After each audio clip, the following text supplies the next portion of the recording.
goes up like we do. No one does us like we do. Always go hard with this crew. Welcome to the show, let's make moves. Nothing's gonna stop us, it's time to get rough. Turn the whole room up, it's never enough. Let's go, let's go, let's go, let's go, let's go, let's go, let's go, let's go, let's go, let's go, let's go, let's go, let's go, let's go, let's go, let's go, let's go.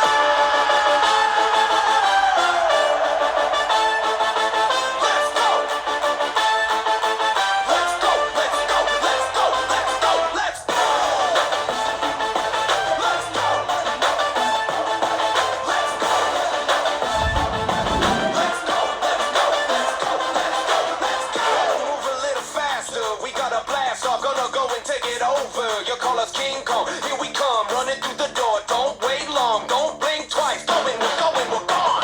Let's go, let's go, let's go, let's go, let's go, let's go, let's go, let's go, let's go, let's go, let's go, let's go, let's go, let's go, let's go, let's go.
The bass and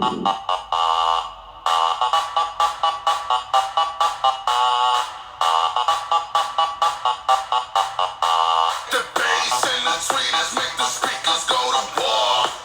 The mighty trumpet brings the freaks out to the floor. The bass and the tweeters make the speakers go to war. The mighty trumpet brings the freaks out to the floor. Tell me, where the freaks at? Tell me, where the freaks at? Freaks at, freaks at, freaks at, freaks at. Tell me where the freaks at.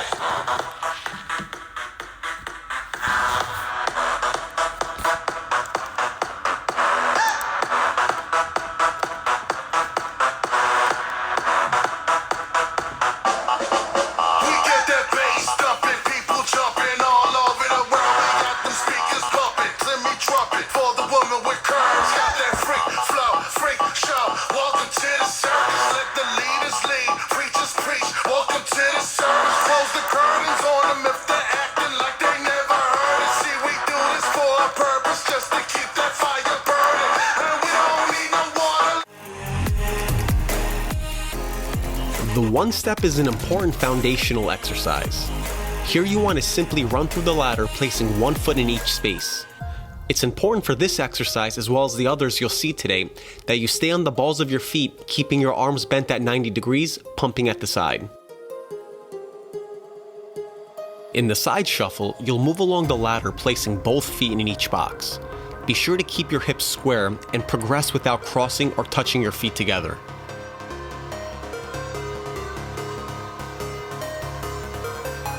The up and down is a great exercise to develop foot speed. Here you want to follow a count of 4 steps forward and 2 steps back as you move up the ladder. Be sure to change the foot that you lead with after each set.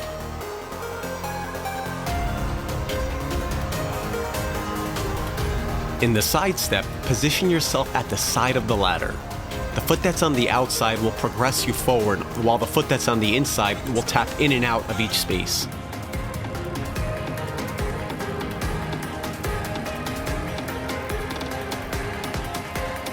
The straddle hop is a great explosive movement. Here you want to move up the ladder by hopping in and out of each space with both feet. Arms should be at the side with your knees slightly bent, and avoid touching your feet together when hopping into each space. The Icky Shuffle is a bit more advanced, but crucial to master before taking on more advanced exercises. To break it down, follow a simple 3 count in your head of 1, 2 in, and out and up on 3. In the lateral in-out, you want to position yourself facing the side of the ladder. You'll progress by following a simple 4 count of in, out with both feet. The direction you're going will determine the leg you should lead with.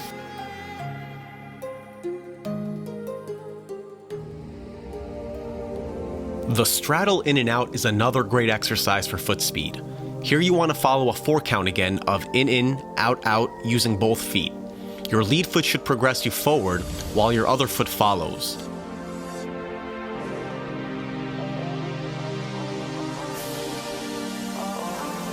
With the karaoke, you want to place one foot in each space, with your back foot crossing over in front and behind your body. The focus here should be on the movement and rotation of your hips.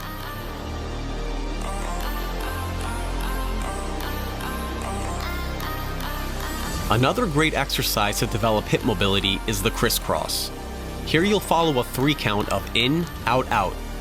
Touch your back foot into the space and rotate your body to take 2 steps outside the ladder.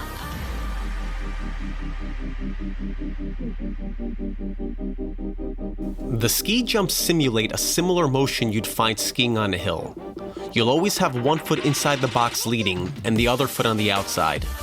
As you jump your way down the ladder, switch the foot that lands in the box. With scissor jumps, you want to position yourself facing the side of the ladder with your lead foot inside the box and your back foot on the outside. As you move down the ladder, you'll want to jump and switch your feet in the air. The bunny hop is a good introduction to plyometric movements. While keeping your feet together, make your way down the ladder by jumping into each box with both feet. You want to make sure you're taking off with a jump as soon as you land and avoid any pauses or double bounces. With the lateral hop, you want to face sideways as you hop down the ladder. Again, keep your feet together and focus on a quick takeoff after each landing. Be sure to change your direction after each set. For the single leg hop, we'll jump through the ladder working only one leg. This is a great exercise for explosiveness and balance.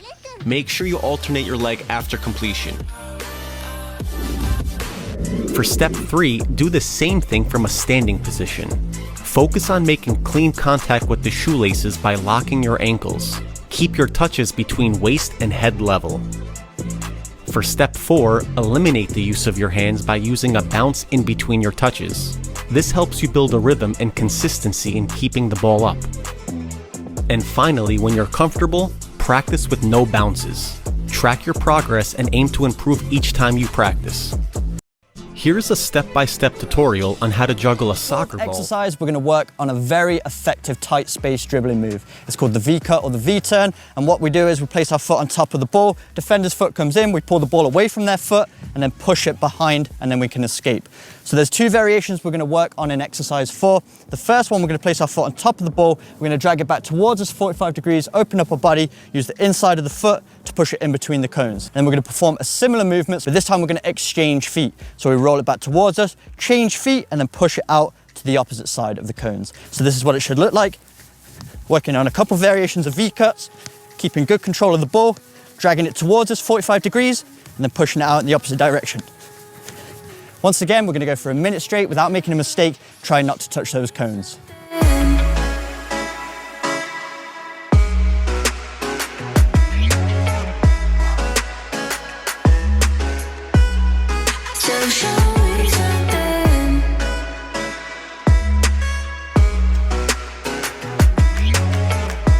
And the 5th and final move involves the L drag, which is a great move when the defender's pressuring you and you want to pull that ball back away from them. Then you use the inside of the same foot to push it behind the standing leg so you can escape in a different direction. So this is the exercise. We're going to start with the ball outside of the cones once again. Drag the ball behind us, this time letting it roll behind our opposite standing leg, then using the inside of the same foot, push it across 90 degrees. Then we're going to roll it back towards us with the sole of the opposite foot. And then with the opposite foot, we're going to roll it across, push it forwards, then retrieve the ball with the sole of the opposite foot. And then we're just going to go back in the opposite direction. So L drag, roll, roll, forwards, L drag, roll, roll, forwards. We're going to get in a rhythm here, rolling it across, keeping close control, not letting that ball get away from us. And once again, going for a minute straight without stopping.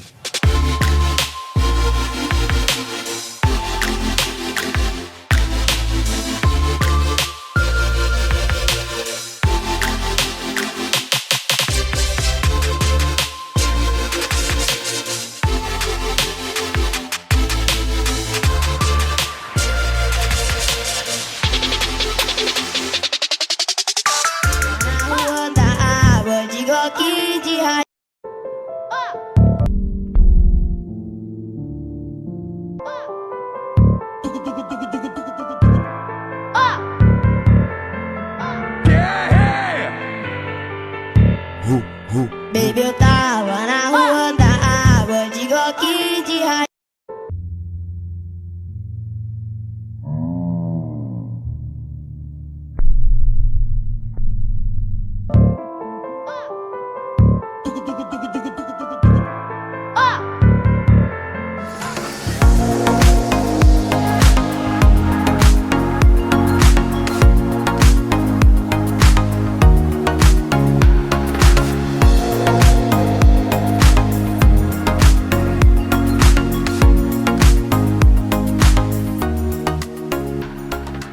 The first step of any striking technique is our approach to the ball or our run-up.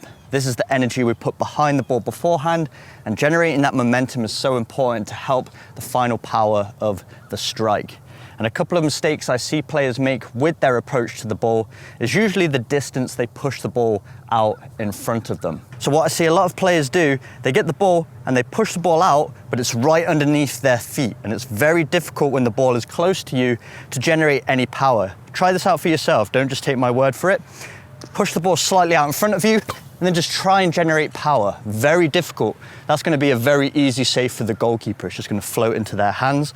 So we need to push the ball slightly further out in front of us. So make sure it's slightly at an angle and about 2 to 3 strides away from you. It's really important to generate longer, wider strides if we want to generate the most power. What I see a lot of players do, they get really tense in this situation, thinking they have to really contract their entire body to generate power. So they push the ball and they make these stutter steps into the ball. So instead of these stuttery steps, try to take 2 to 3 wide strides. Those really powerful long strides is going to generate all the momentum you need to get a clean and powerful strike behind the ball. So we're going to push the ball out in front of us at an angle, 2 to 3 wide strides, 1, 2, and then we can get a clean strike towards the goal. So we've covered our approach to the ball, pushing it out at an angle, 2 to 3 strides into the ball. That's going to help us generate some momentum. Now it's time to plant our non-kicking foot. So what's really important with our planting leg is to make sure it's really strong and stable beside the ball. This is essentially your foundation of the entire technique. If this is weak, your entire technique is going to be compromised and you're going to lose so much power. So as we plant beside the ball, slight bend in the knee, really contract that leg so it's nice and firm into the ground. What's also really important is making sure your foot is directly beside the ball as you make contact with your kicking foot. And this part of the technique especially is going to take some practice to master that timing. I often get messages from players letting me know that they're really good at striking free kicks with a stationary ball where it's not moving, but when it comes to a moving ball, they don't get the same results. And typically it's because of your planting foot. When the ball's stationary, it's really easy to place your foot beside the ball because it's not moving. There's no timing needed. You know exactly where the ball is, so you can place your foot directly beside it. But when it comes to a moving ball, if you notice here, if I plant directly beside the ball immediately, and then that ball continues to roll, as you can see, by the time I strike the ball, it's now out in front of me, which is going to put me off balance. I'm probably going to get underneath it and send it over the crossbar. So we need to work on the timing so that as we plant, we're slightly ahead of the ball. Then by the time we've swung through, the ball is met the middle of our ankle. Also with our planting foot, it's really important to point it directly at our target. So your toe should be pointing directly at the goal. Your planting foot is almost like your steering wheel. It's all well and good accelerating as hard as possible, putting all this force behind the strike, but if you're not steering in the right direction, you're not going to get to where you want to. At first, the most important thing is just getting the ball on frame. If the ball's on target, it always has a chance of going in the back of the net.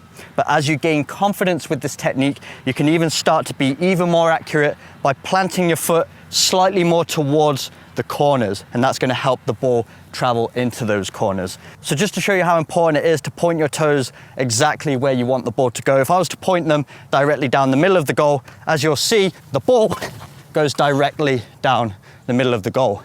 But if we want to put the ball slightly more in the corner, and this is what you'll get to when you get more confident with this technique, start to point your toes towards either side. So you might have to open up your foot slightly a little bit so that your big toe is going towards that left side. So push the ball out, open up the foot, and put the ball slightly more into the corner.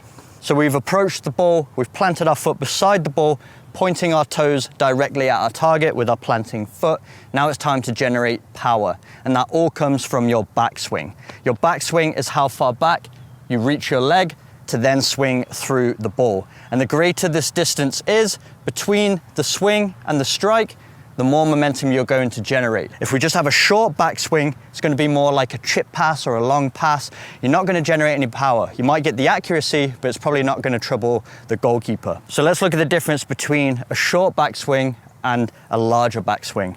So short backswing, you can do this yourself. You don't even need to run up onto the ball. If you really want to work on that backswing technique, just plant your foot beside the ball towards the target. Now let's look at a short backswing. So short backswing, really hard to generate any power whatsoever. I'm almost stabbing at the ball. But if I swing my leg as far back as it can go, even on a planted foot with no momentum, you'll see I can generate more momentum. The first strike, I couldn't even reach the net. With a bigger backswing, I can cover more distance. Think of it almost like a bow and arrow. The further you draw that bow back, the further and faster the arrow is going to go. So this is like your bow. You draw it back so that it can snap forward and generate power through the strike. Another really important point is as we are standing on one leg, and our leg is flexed back, this is quite an awkward position to be able to balance on. So what's really important is that you raise your opposite arm to your kicking leg to help with your stabilization of your planting foot. As we said before, the more stable this planting leg is, the cleaner your technique's going to be and the cleaner your strike's going to be. So we plant beside the ball, draw our leg back, and then raise our opposite arm for balance, leaning slightly over the ball with a really tight core, and that's going to help you with your stability. So now let's talk about contact areas, the area of the foot we want to strike with and the area of the ball we want to strike. In terms of area of the foot we want to strike the ball with, our contact area should be right around here. This is called your instep, right between the middle of your foot and your laces. You can feel here with your hand, it's a very dense part of the foot. The bones are really solid, and that's going to give you a really clean impact on the ball. So it's right around here. Play around and find which area is your sweet spot, but you'll typically find it's right around this area between the laces and the inside of the foot. And the area of the ball we want to strike is right through that middle. As we said before, if we get our planting foot correctly, our foot should be flush against that ball so that the surface area we're striking with is pointed directly at our target. So we want to get right through the center of that ball with the instep. This is going to give you the cleanest strike. So make sure you point your toes down and out and really lock that ankle. Flex the muscles around the ankle so that if someone was to try and move your foot, they would have a hard time doing so.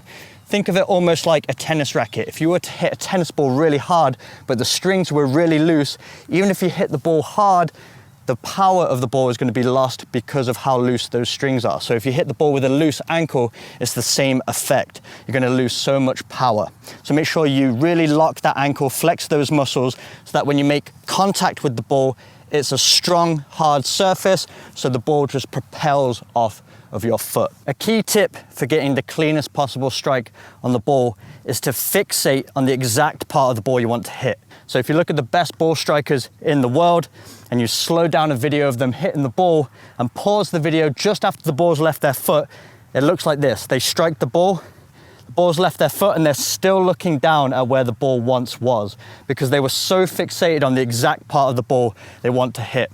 I see a lot of players, they make the mistake of striking the ball and looking up almost at the exact same time. And that split second you take your eye off the ball could be the difference between hitting the ball cleanly and not. So make sure you stay fixated on the exact part of the ball you want to hit throughout the entire technique. So try this out for yourself. Get the ball out of your feet, stay locked in on the center. Don't even look where the ball's gone. And then if you're disciplined with your technique, you're gonna get the exact results you're looking for. And the final step is your follow through.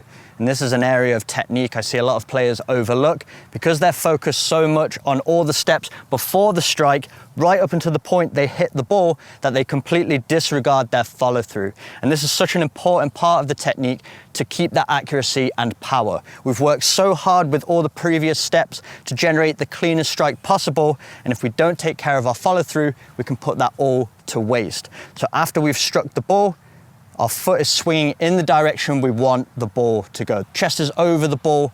You completely leave that planting foot, hop in the air and land back on your kicking foot. So after we've struck the ball, you can either stay on your planting foot like that, or if you're finding it hard to stay balanced, you can leave your planting leg and land back on your kicking foot.